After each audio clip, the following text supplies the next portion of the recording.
Hi everyone, this is your host Enma, and today there's no guest. Today is just me and some thoughts I'd been wanting to share with you in the last few days. Talking to my team, I realized that I'm already on the brink of wrapping up 4 incredible seasons. Over the past 22 months, we've successfully featured 65 amazing women who I like to call my Atlantas. If you've subscribed to the podcast late or are trying to figure out why Atlanta, firstly, it's great to have you here. And then just Google Atlanta Greek goddess and you will know why. Or you could even go back to my introductory episode. It's just 2 to 3 minutes. But enough of that. While I've spoken and continue to speak to many Atlantas, I've also been looking for common themes or critical success factors that have shaped these incredible journeys. I am going to, over the next few months, identify these factors and talk about them to all of you. I hope this helps you discover these within yourself. Of the many, the first I want to talk about is perseverance, a theme that resonates deeply with me and my own personal journey as well. A little bit about me. Born and brought up in the then small town of Chandigarh in India, living in a joint family, we were children of post-independence India. The fight for independence was a lived experience by my parents and my grandparents. My grandfather, who was a Gandhian, shared with us stories of Mahatma Gandhi till the very end. And I still remember on his birthday, he would play Mahatma Gandhi's story and the beautiful bhajan, Vaishnava Jan to Tene Kahiye. I even remember he used to fast on 30th January, which was the death anniversary of Mahatma Gandhi. So as you can imagine, Mahatma Gandhi probably played a huge role in me finding my values.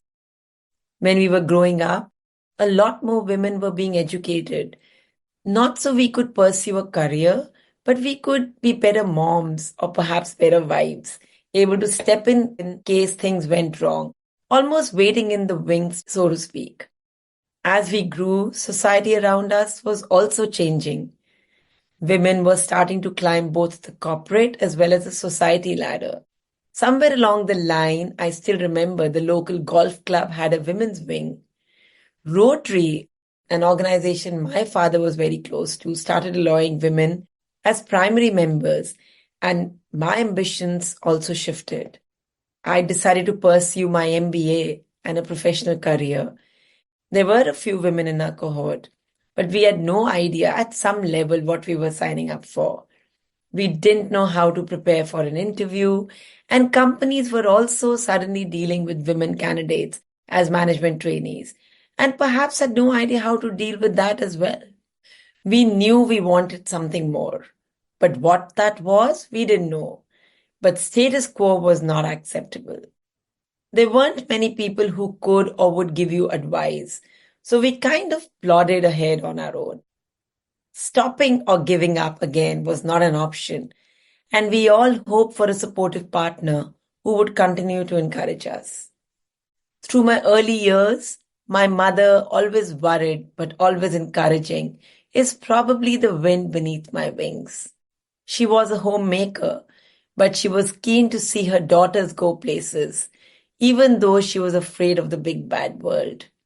I still remember so vividly, I was working in Dehradun, a small city 4 hours from Chandigarh. And whenever I would come home over the weekends, she would drop me back at the bus stand. And she would literally throw me sometimes in a bus which was overloaded with people. Now I wonder how scared she would have been because there were no mobile phones in those days, and she would be able to talk to me once I reached my destination. Now, as I speak to these amazing women, I realize that it's not just the individual impact that they had in their journeys, but the amazing transformative impact they, along with many others, have had on society globally. These are all real stories that have happened in our lifetimes.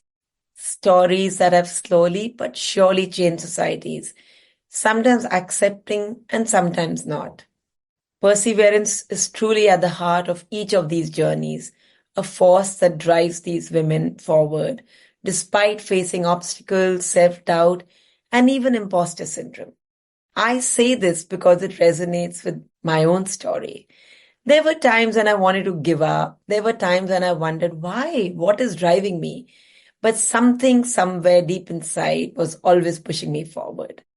Putting myself in front of the mic and now the camera in full public glare was something I never imagined myself doing. Sometimes I still can't believe I'm doing it. The incredible women I've spoken with and continue to speak with inspire, move, and even teach me. And that's why I call this my PhD, one interview at a time. These are stories that freeze us in inaction, but stories that encourage, motivate, and inspire us to persevere through them. This brings me to the first success factor, which has kept these trailblazers going, which is perseverance. I've taken the stories of 4 Atalantas from 4 different fields, and I want to share how they persevere through difficult situations, facing not only external challenges, but often internal struggles as well. I want to begin by sharing a snippet from my conversation with Mridula Jain, founder of Shingora Shawls, based in Ludhiana, an industrial town in Punjab in India. Today, Shingora is a well-known international brand, but it wasn't easy for Mridula. Mridula faced significant challenges as she expanded her business into exports.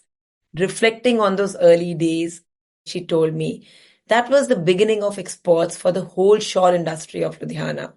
But we quickly realized that with handlooms, we were never going to be able to finish the orders on time. Sometimes one shawl, one design could take 7 days to be made. But Mridula didn't give up. She persevered.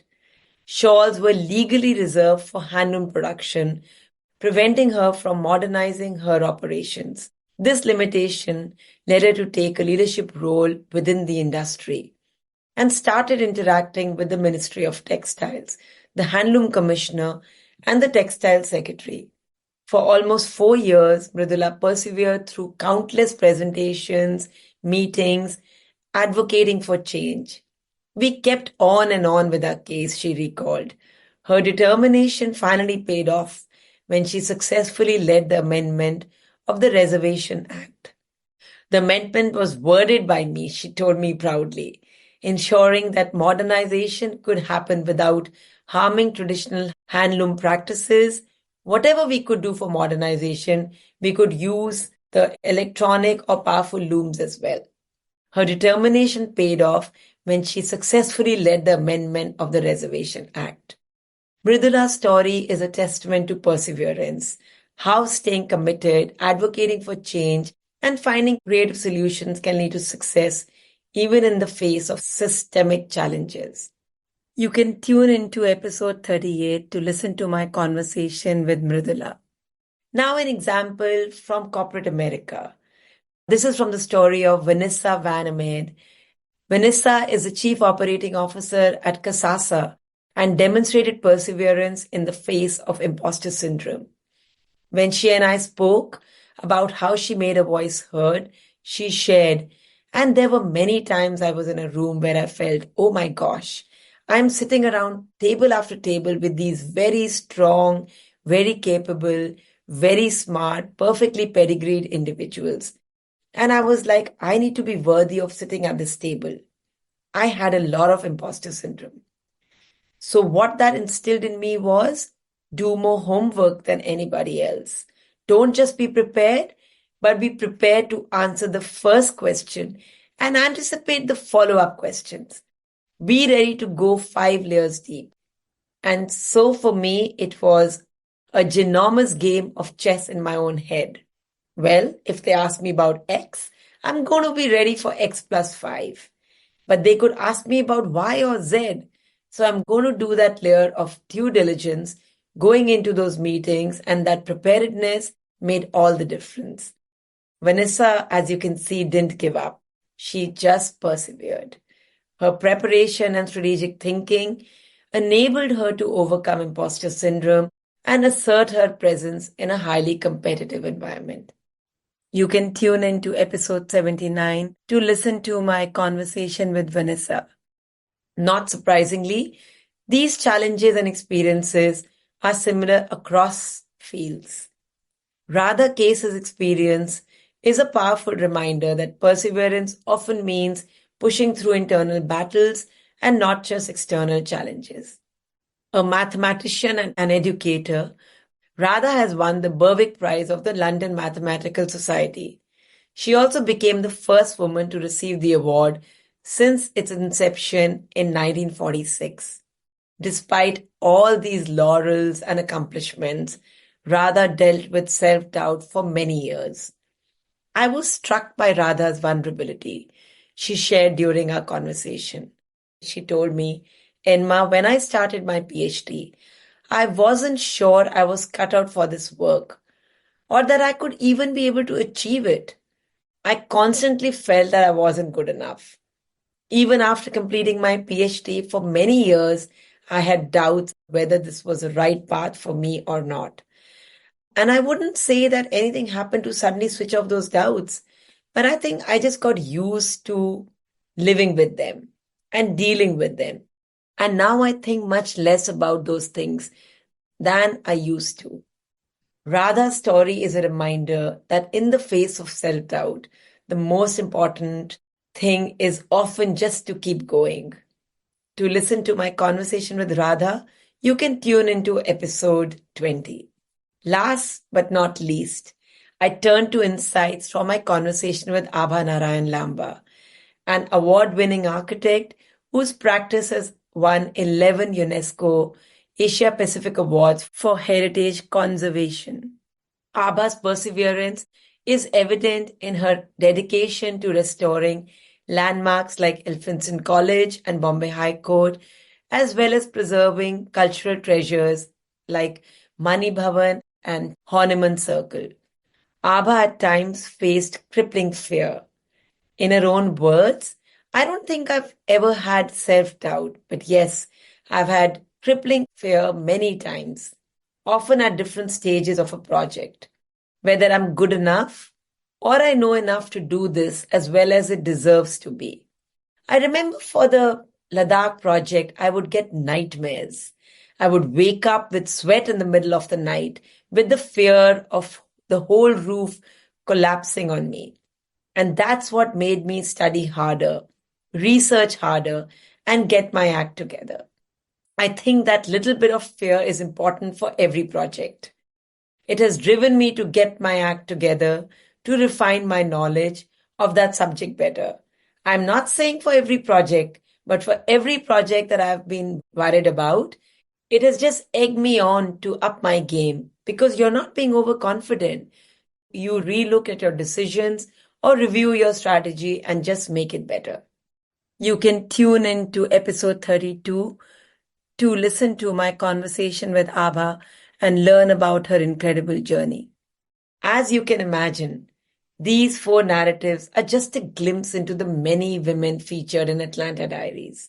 Their journeys share a common thread, which is perseverance, one of the key success factors that has helped them overcome challenges.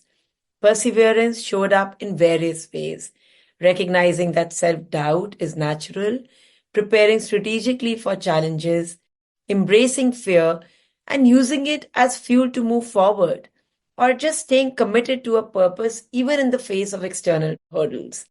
I hope these stories resonate with you and inspire perseverance in your own journey. If you know someone dealing with imposter syndrome, self-doubt, or just fear, do share these stories with them. Next time, we'll explore another success factor, which is mentorship and building allies. We all know that no one can succeed alone. So let's look at how my Atalantas build strong networks to help them thrive. Stay tuned for the next episode. Until then, keep pushing forward, stay true to your purpose, and most importantly, persevere.